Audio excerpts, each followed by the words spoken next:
Pojok Seram Channel へようこそ. Halo guys, selamat datang kembali di Pojok Seram. Hari ini gue akan menceritakan film dari Jepang yang berjudul Nozokime. Mari kita mulai.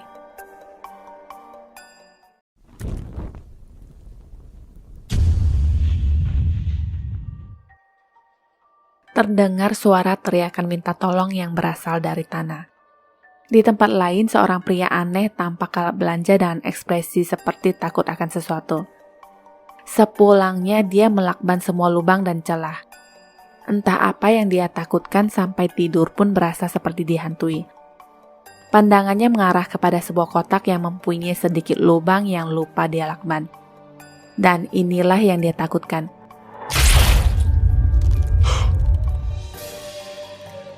Saking takutnya dia bersembunyi di bawah ranjang. Suara lonceng terdengar dan ada sepasang tangan yang memegang sisi ranjang. Dia pun menoleh ke belakang dan entah apa yang terjadi. Hanya teriakan yang terdengar dari luar. Seorang gadis bernama Ayano yang adalah seorang editor harus bekerja lembur untuk menyelesaikan pekerjaannya. Padahal malam itu pacarnya yang bernama Shinji berencana untuk melamarnya. Telepon kantor berdering yang mengabarkan terjadi kecelakaan di gedung apartemen dan memintanya untuk meliput kejadian tersebut. Karena dialah satu-satunya orang di kantor yang masih di sana, berangkatlah dia ke TKP dan mengaku sebagai wartawan. Besoknya berita pun disiarkan. Sekitar pukul 1 dini hari ditemukan seorang mahasiswa bernama Shitoro Yutaro terjatuh dari tangga di apartemennya dan tewas. Seorang gadis yang adalah teman dari Shitoro yang bernama Kazuyo merasa takut mendengar berita itu dari TV. Malamnya Ayano berkunjung ke apartemen Shinji dan menceritakan kejadian tentang mahasiswa yang ditemukan meninggal dengan janggal. Shinji menanyainya apakah dia tidak ingin mencari tahu lebih tentang kasus kematian itu. Besok paginya rekannya mengabarkan menemukan sesuatu yang janggal tentang kematian pria tersebut.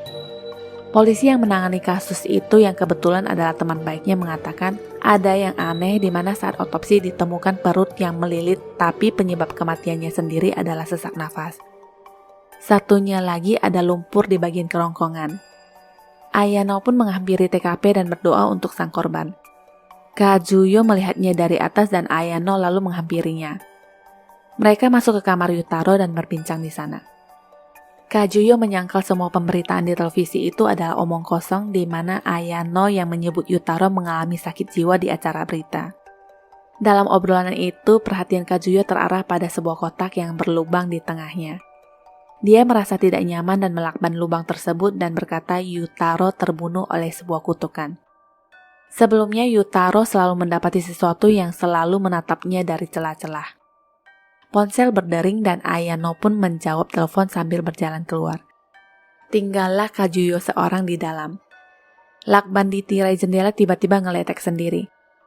Dengan segera Kazuyo merapikannya. Ada suara lonceng dan suara aneh dari wasbasin. Di saat Kazuyo mendekatinya, dari saringan lubang pembuangan itu ada mata yang menatapnya. Sesuatu seperti lumpur lalu tiba-tiba muncrat dan mengenai wajahnya. Lumpur terus menyembur keluar dan Kazuyo segera keluar dari kamar itu. Ayano pun penasaran dan masuk kembali ke kamar. Awalnya semua terlihat normal sampai dia menginjak sedikit lumpur dan mengingat perkataan rekannya di kantor di mana terdapat lumpur di kerongkongan mayat Yutaro. Besoknya Ayano pergi ke Universitas Reitaku untuk mencari Kazuyo. Dari beberapa mahasiswi, Ayano mendapat informasi bahwa Kazuyo sudah tidak pernah masuk dari sebelum Yutaro meninggal karena mereka melihat hantu di desa yang terletak di gunung dan sejak itu mereka menjadi aneh. Setelah itu Ayano menghampiri rumah Kazuyo. Ibunya mengatakan dia terus bersembunyi di kamar dan tidak ingin bertemu dengan siapapun, tapi memperbolehkan Ayano untuk mencoba memanggilnya. Tidak ada jawaban dan Ayano turun lagi untuk meminta kunci kamar. Tiba-tiba suara teriakan terdengar yang berkata, "Hentikan, jangan." Mereka segera menghampiri kamar dan ibunya kaget melihat kamar yang dilakban dan Kazuyo yang berteriak histeris. Ternyata tidak hanya kamar yang dilakban, matanya pun dilakban saking takutnya melihat sesuatu. Kazuyo segera dilarikan ke rumah sakit dan setelah kondisi membaik, Ayano menanyakan kebenaran tentang cerita teman-temannya tempo hari. Kazuyo lalu menceritakan awalnya dia mendengar ada sebuah pondok yang dijauhi warga lokal. Karena penasaran, dia dan Yutaro memeriksa ke lokasi. Kazuyo memperlihatkan foto gunung yang mereka daki sambil melanjutkan cerita. Dari perjalanan itu, mereka tiba-tiba mendengar suara lonceng yang entah dari mana asalnya. Ada kuil leluhur yang sangat besar di desa itu, dan di sanalah awal mereka merasa ada seseorang yang memandang ke arah mereka dari jendela aula. Mata itu seakan tertanam di benak mereka dan sampai sekarang pun mereka merasa selalu dalam pengawasan. Setelah mendengar cerita dan tahu lokasi gunung, Ayano mengajak Shinji untuk pergi ke sana. Shinji yang seorang penulis novel tertarik siapa tahu itu bisa menjadi inspirasi sebuah karya tulisan. Mereka lalu menginap di Kei Resort untuk semalam dan Ayano mulai bertanya tentang tempat yang bernama Jalan 6 Gunung kepada resepsionis penginapan. Ekspresi wajahnya langsung berubah mendengar nama gunung itu dan berkata, jika mereka ingin ke sana maka mereka dilarang menginap di penginapan tersebut. Shinji langsung menjawab mereka tidak akan ke tempat tersebut walaupun kenyataan mereka tetap ke sana. Sepanjang perjalanan suara lonceng terdengar tapi sepertinya hanya Ayano yang ngah. Sampailah mereka di tempat seperti yang ada di foto di mana terdapat batu aneh yang mempunyai celah di tengahnya. Ayano kekeh ingin menemukan desa yang dimaksud walaupun Shinji melarangnya. Shinji yang berjalan di belakangnya memanggil Ayano dan menyuruhnya untuk tidak menoleh ke belakang. Di belakang itu ada sesosok anak kecil yang sedang berdiri. Disuruh jangan lihat ke belakang, malah ngeyel. Shinji langsung menghampiri dan menariknya untuk segera pergi. Suara lonceng berbunyi dan mata anak itu berubah menjadi mata hantu yang berurat.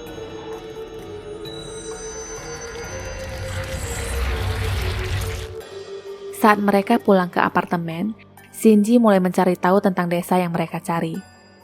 Dari pencarian, sementara diperkirakan desa yang dimaksud adalah desa Lulei yang sudah ditinggalkan 45 tahun lamanya karena tenggelam oleh waduk. Cerita lalu loncat ke sebuah kuil yang seperti ada hantu seorang anak gadis yang mengintip dari dalam dan tiba-tiba sudah muncul di depan rumah sambil memegang lonceng. Tidak ketinggalan mata setannya yang kompak melotot. Ternyata itu hanyalah mimpi dari Kazuyo. Di tempat lain, Ayano dan Shinji mencari buku tentang legenda desa gunung. Di sana ada sebuah paragraf pendek tentang desa Lulei yang konon katanya ada legenda monster bernama mata pengintip. Cuma begitu saja, tapi di bab lain ada artikel tentang legenda 6 pembunuh. Cerita tentang 6 peziarah yang mengelilingi negeri dan jalan 6 gunung yang mereka datangi. Jalan 6 gunung itu adalah salah satu jalan untuk peziarah. Ceritanya zaman dahulu, para peziarah yang melewati tempat itu akan menumpang dan mendapatkan makanan dari warga setempat. Suatu saat ada seorang warga yang malah dengan sengaja mengundang mereka untuk menginap di rumah dan menghabisi para peziarah itu di malam harinya. Alasannya hanya ingin menguasai harta benda mereka. Dari sana jugalah lahir kutukan di mana para peziarah yang mati akan membelas sampai generasi ke generasi. Besoknya mereka mengunjungi seorang kakek untuk mencari informasi tentang mata pengintip dan desa Lulei. Kakek bercerita 50 tahun yang lalu saat dia masih menjadi mahasiswa, dia pernah ke desa Lulei karena terobsesi dengan legenda 6 pembunuh. Desa Lulei sendiri adalah desa yang miskin dengan orang-orang yang sedikit primitif dan menjauh dari orang asing. Kemudian dia sampai di sebuah rumah dengan tempelan rumah yang bertuliskan air terjun pedang. Seorang pengawas hutan yang bernama Hideko menghampirinya dan bertanya siapa dan mau apa. Kakek pun mengenalkan namanya yang bernama Aizawa Soichi. Tujuan kedatangannya yaitu ingin tahu tentang legenda monster mata. Kakek pun dipersilakan masuk ke dalam rumah yang katanya pedang yang digunakan ketua air terjun pedang yang bernama Kanichi itu ditaruh di rumahnya. Nah, si Kanichi inilah yang merampok dan membunuh para peziarah. Hideko memberikan buku tentang legenda 6 gunung yang katanya desa ini sudah ratusan tahun dan konon pohon-pohon yang merupakan tempat tinggal dewa gunung itu habis ditebang. Penebangan ini jugalah yang memicu amarah hantu mata pengintip. Siapapun yang melihat hantu mata pengintip akan terjebak dalam ilusinya yang akan berkembang menjadi perasaan diawasi oleh mata yang seram sepanjang hari. Dari celah sudut pinggir jalan semak-semak kemanapun orang itu pergi. Hantu dan iblis sudah menyelesaikan tugasnya setelah manusia melihatnya di mana tujuannya adalah memunculkan ketakutan dari dalam hati orang untuk mencegah penebangan hutan secara liar, sedangkan warga Lulei sendiri sangat bergantung hidup pada penebangan pohon. Benar apa tidaknya, setidaknya ini adalah ringkasan cerita si kakek. Cerita loncat ke Kajuyo. Dia terbangun di saat mendengar suara lonceng. Merasa tidak ada apa-apa, dia pun ingin kembali tidur, tapi bercak lumpur di selimutnya itu membuat dia takut. Bercak itu semakin banyak dan terlihat jatuh dari atas. Dia pun melihat ke atas dan di atas plafon yang terpasang lubang ventilasi itu terlihat ada sesosok di dalamnya. Mata itu mengintipnya dari dalam dan menjatuhkan lumpur. Kajuyo pun berlari ketakutan. Kembali ke Ayano. Ponsel berdering yang ternyata dari ibu Kajuyo yang mengabarkan Kajuyo menghilang. Kajuyo yang berlari malah menuju ke hutan dan di sana terdengar suara lonceng. Mata itu tidak lagi mengintip dari atas tapi dari bawah di antara daun-daun kering. Mesum deh ah, baik-baik bintitan.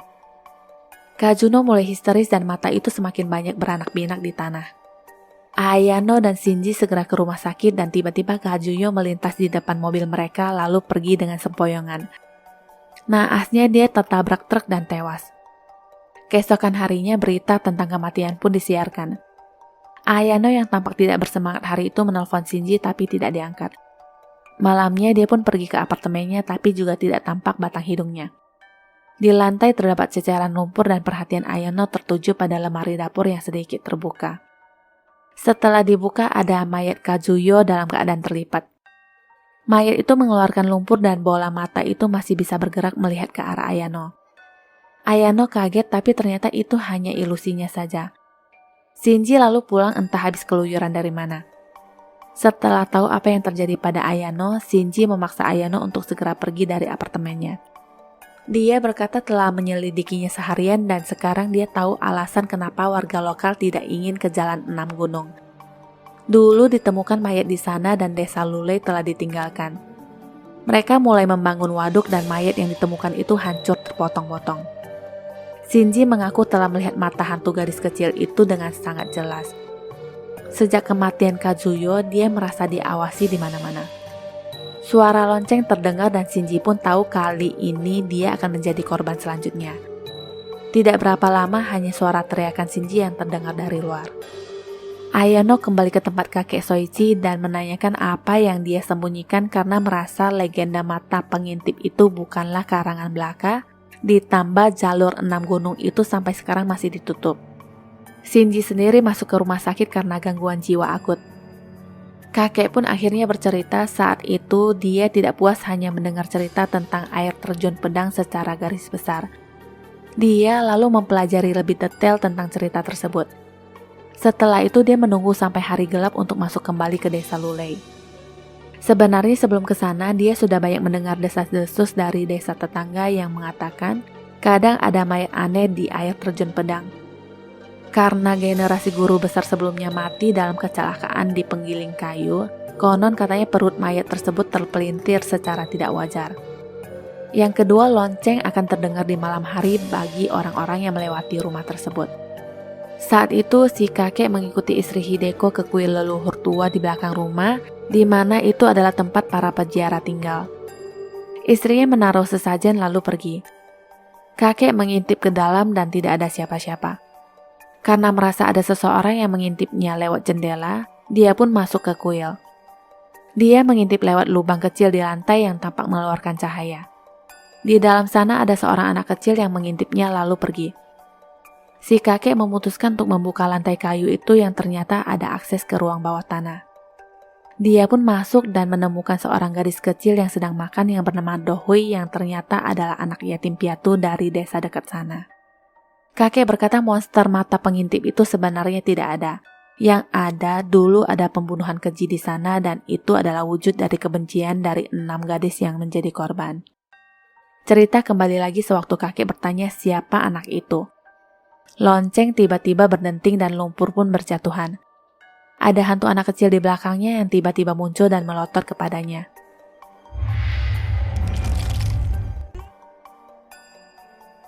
Anak kecil yang sedang makan tadi lalu mengarahkan sesuatu seperti jimat yang membuat hantu tersebut menghilang.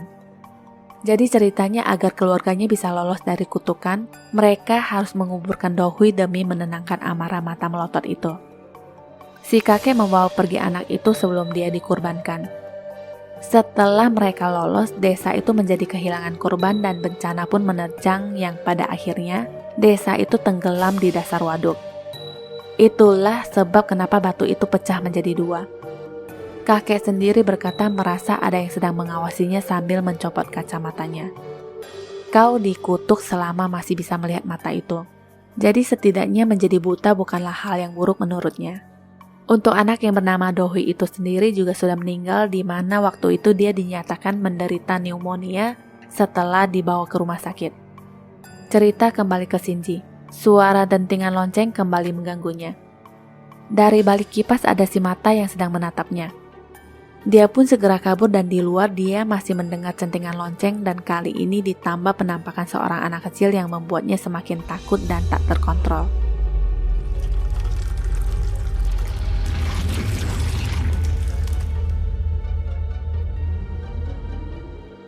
Dia mengambil sumpit dan menusukkannya ke matanya agar tidak bisa lagi melihat si mata berurat. Ayano yang datang dan melihat kondisinya seperti itu tidak dapat berbuat apa-apa. Malam itu di rumah sakit di mana Ayano sedang duduk sendirian, dia mendengar suara lonceng dan lagi-lagi si mata mengintipnya dari celah. Awalnya Ayano takut tapi lama-lama dia kesal juga dan meneriaki si mata. Mata itu mulai berurat dan Ayano seperti dibawa ke suatu tempat untuk melihat apa yang terjadi. Ada seorang anak kecil yang berkata tolong dari dalam kuil. Berkali-kali dia berteriak minta tolong tetapi tidak ada yang menolongnya. Ayano lalu pergi mengunjungi si kakek dan menceritakan apa yang dia alami di mana si mata meminta tolong kepadanya. Nah, masalahnya sekarang bagaimana caranya menolong orang yang sudah mati? Menurut Ayano mungkin dengan cara memahami penderitaannya. Dia pun berencana pergi ke jalur 6 gunung atau ke desa Lulei. Sebelum pergi, kakek memberinya sesuatu yang ternyata adalah jimat yang dipegang Dohui dulu. Setelah Ayano pergi, di rumah kakek terdengar suara lonceng dan hantu anak itu duduk di atas meja persis di depan kakek, tapi tidak terjadi apa-apa secara si kakek tidak bisa melihat. Kembali ke Ayano, akhirnya dia sampai di tujuan. Di sana terdengar suara lonceng dan terlihat ada anak hantu perempuan yang memakai topi. Ayano mengatakan dia datang tidak untuk mencari kurban dan manusia yang sudah mati tidak dapat dibangkitkan kembali. Tapi karena anak itu mati dengan rasa sakit, sedih, menderita, maka Ayano siap dengerin curcolnya. Sebagai gantinya, dia ingin hantu anak itu membantu Shinji. Di saat mata itu membesar seperti mau loncat keluar, Ayano mengeluarkan jimatnya dan seketika anak itu kembali terlihat seperti anak manis biasa, bahkan dia tersenyum dan berjalan pergi. Ayano mengikutinya dan mereka pun masuk ke sebuah desa. Jadi ceritanya Ayano dibawa untuk melihat apa yang terjadi dengan anak gadis ini. Seseorang menawari dia dan ibunya untuk tinggal di rumah. Nah, jimat itu ternyata adalah kepunyaan ibu dari anak tersebut. Malamnya di saat hujan turun lebat, pria bersama istrinya itu menyerang kuil di mana mereka berteduh dan mencoba menghabisi mereka. Saat itulah si anak berteriak minta tolong. Tidak ada yang menolong padahal di luar itu banyak sekali orang. Pria itu mengusir orang-orang yang sedang berdiri di luar dan menghabisi ibu dari anak tersebut. Anak yang melihat ibunya mati berteriak histeris dan dia sendiri tidak luput dari kekejaman pria tersebut. Setelah itu sang ibu dimakamkan, begitu juga dengan anak gadis tersebut dan loncengnya. Ayano meletakkan jimat ibunya di tanah di mana mereka dimakamkan dulu dan tiba-tiba sebuah tangan keluar dari tanah dan masuk lagi. Ada suara yang berkata ibu. Anak itu muncul dari dalam tanah sambil memanggil Ayano dengan sebutan ibu. Dari wajah yang mulus menjadi mengerikan, begitu juga dengan suara halus anak kecil menjadi suara monster. Dia menarik kaki Ayano sambil berkata ibu. Ayano pun akhirnya ditarik masuk dan tak berjejak. Setahun kemudian di depan toko buku ada poster yang tertulis sesi tanda tangan penulis tunanetra dengan bukunya yang berjudul Mata Pengintip. Itu adalah Seiji dan satu-satunya yang bisa dia kenang adalah cincin yang tadinya ingin diberikan kepada Ayano dulu sebagai tanda keseriusannya yang tidak pernah kesampaian. Suara lonceng berdenting dan ada suara yang berkata, Ternyata itu Ayano yang muncul di antara celah dan menjadi hantu si mata belok. Tamat. ご視聴ありがとうございます。よろしければチャンネルの登録といいね、共有ボタンのクリックをお願いします。